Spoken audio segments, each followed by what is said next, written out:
Hi there, this is Con Codis and welcome to Work History. You're about to view a detailed demonstration on how employers use work history. An employer is anybody who employs, hires or engages people to perform work. For example, a company who employs staff in an office, a hotel employing various staff, i.e. housekeepers, concierge or reservation, a business or a private individual who in his or her capacity employs somebody to work for them, such as a builder, tradesperson, cleaner or even a gardener, a nanny, etc. This is our homepage. If you're not already a Work History member, go to the employee box and click Join Now Free. Fill out all the mandatory fields and be sure to use correct information and exact spellings. Your username should be something you can remember. It can even be your own name. Once you have filled out all the mandatory fields correctly, make sure you have read and understood the Work History terms and conditions before you consent, then click Submit. Once you have submitted your details, Work History will send an email directing you to click on the link to activate your Work History account. In this email, your unique username will be confirmed and you'll also be provided with your password and PIN. The username and password are what you will need to activate your Work History account. Your PIN will be needed for future consent requests and validations. Once you have activated your Work History account, you can now begin to invite and register all of your employees to become Work History members. After your employees receive the invite via email, they will be required to validate and accept the invitation to become a Work History member. You will see all your employees who have consented to be Work History members appear on your employer table page. I'll discuss this more later in this video. For the purposes of this demonstration, we have pre-populated some test data. The employer's name is John Hamilton. His company is called Building Developments Proprietary Limited. Once you have activated your account and are signed into the Work History website, you'll be directed to your Employer Services page. This is the page that will provide you with all of your employees' details, only after you have added them to Work History and they've consented to be on it. To start adding your employees, click this link, Add Employee. Fill in all the mandatory fields. Again, use correct spellings and accurate information. You will create the employee's username, so we recommend you choose something they'll remember, such as their full name. Then choose how often you wish to star rate this employee, and then click Submit. In this email, the employee will also be provided with their username, password and PIN. In the email, the employee will be asked to click on a link to confirm the details you have entered and to consent and accept your invitation to register them as a Work History employee. Once an employee has clicked on the link in this email, confirmed their details and consented to be on Work History, they will appear on your Work History Services table page. You are now looking at the Employer Services table for the company Building Developments Proprietary Limited. Once your employees have consented, they will appear on your Employer Services page. This is the page you are directed when you log in. All of your employees who have consented will be listed down the left-hand side of the table. Under their name, you'll also see their role within your company and the date they started working for you. In the next column, you'll see the date you're next due to provide them with a star rating. The column after that will show you that employee's star rating average. This average is determined as an average of all their star ratings at this particular job. The next column shows the result of that particular employee's most recent star rating. The second column shows you how many of their star ratings have been published and how many have not.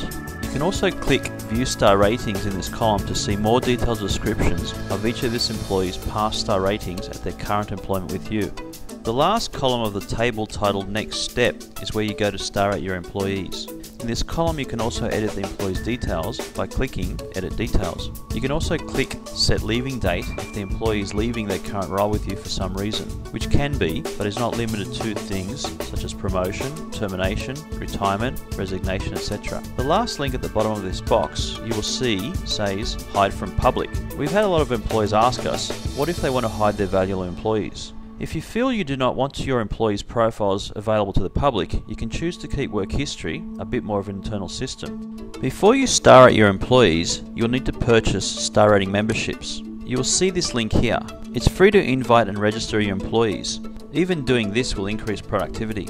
However, to really get a benefit from Work History, you should also star rate all your employees. This costs $24 per employee per annum, which equates to $2 per star rating per employee. A typical full-time employee should be rated monthly. As such, the employee will be rated 12 times a year, and this will cost $24 per annum. For a company who employs contractors, or for an employer who is just a private individual, you may wish to star rate them at each stage or at the conclusion of each job. For example, if you're employing a builder to build an extension on your house, the star rating stages could be excavation, preparation of footings, brickwork, roofing, fit out, and on completion. To star rate your employees, go back to your Employer Services page. You'll see the gold star in the next step column with the link Star Rate Now. This is where you go to star rate each of your employees individually. Once you click on this link, you'll be directed to choose 20 questions. You can choose Work History's 20 standard questions and answers, or you can choose 20 questions made up of the Work History standard 15 questions and answers, plus the 5 job-specific questions and answers that you will be required to create for your employees. As you can see, all the questions are multiple choice and you can choose the answers that best suit the employee you are star rating. There is also a space here titled Final Comments on Employee. Please keep in mind though, potential future employers and any registered Work History members, if searching for the employee, might be able to see these comments, particularly if the employee's profile is not hidden from the public. Once you have completed your star rating, click Submit. Work History will send this off via email to the relevant employee for his or her consent. Should they dispute the star rating, it's up to the two of you to resolve and conclude amicably. Alternatively, you can leave the star rating as you see fit, and the employee may choose not to consent. However, this singular star rating will not be published and not be shown on the employee's star rating chart. Upon the employee's consent, Work History will automatically update the profiles. If you want to view one of your employees' profiles, click on the employee's name and you'll be directed to their Work History profile. You'll see the employee's name and their profile ID. Here you can see Daniel's most recent picture. Under About Me, you might see a written comment by the employee, which can include things such as their education, hobbies, licenses, etc. Scrolling down, you can see Daniel's Work History timeline chart. This is a graphical representation of his work history, which enables you to clearly see his history over time. The different colours represent the different status of verification. Gold equals verified and star rated by employer. Green equals verified by employer but not star rated. Red equals unverified by employer. For example, this can happen in situations where the employee cannot be reached or the job never happened. Our second chart is the Work History Star Rating chart. This chart shows each and every star rating for this specific job. This chart is dynamic and will show you Daniel's star ratings for any job you hover over in the timeline chart, past or present. Scrolling down from the timeline chart, you'll see Daniel's past roles and employment. It is also possible to have photographs for each role. We recommend you, the employer, photograph each of your staff in uniform or on location.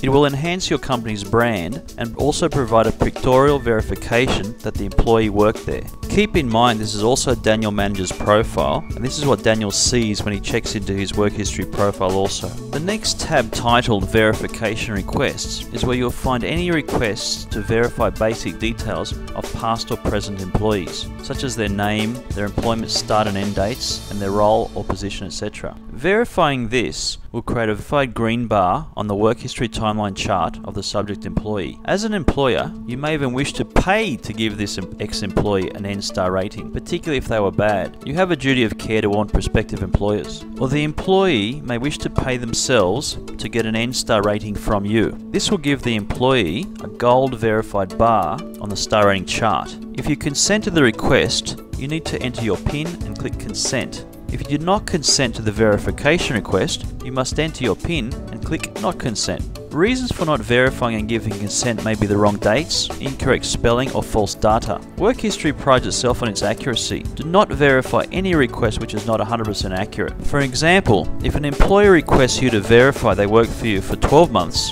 but only worked for you for 6, don't consent to their verification request. This record can be checked against income tax records. Jobs that do exist will be supported by income tax records. Jobs that do not exist will likewise not be supported by income tax returns or records. So if an employee asks you to verify a record that is not correct, it may be fraud. Don't verify it and don't be part of it. Work History is a well-rounded system that works for all. It allows for client, customer and colleague references on employees. They can have their say and provide you valuable instant feedback on your employees via email. This enables better customer service. Have eyes and ears when you're not around. When you click on this tab titled CCC References, you will see Sent, which refers to any CCC references you have sent for other employees, and Received, which refers to any CCC references you have received regarding your employees. To see any CCC references you have sent about other employees, click on Sent, and you'll be able to see the date you submitted each reference, the person you sent the reference about, the status of the reference, whether it has been consented to, if it is waiting for consent, or not consented to, and you can view the reference by clicking here on the View Reference.